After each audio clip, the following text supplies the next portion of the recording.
Let's learn how do we divide the number 166 by 2 using the long division method.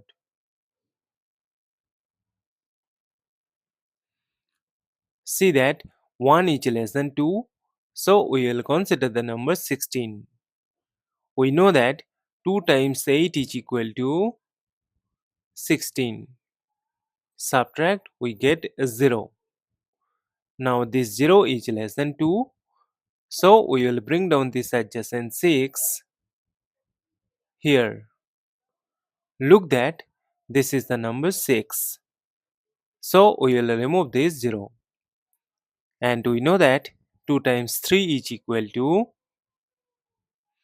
6. Subtract, we get 0.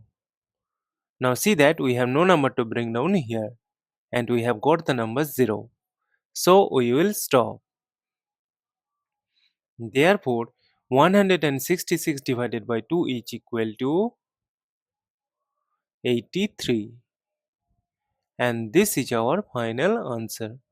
Thank you for watching. Please like, share and comment on the video. Also do subscribe our channel.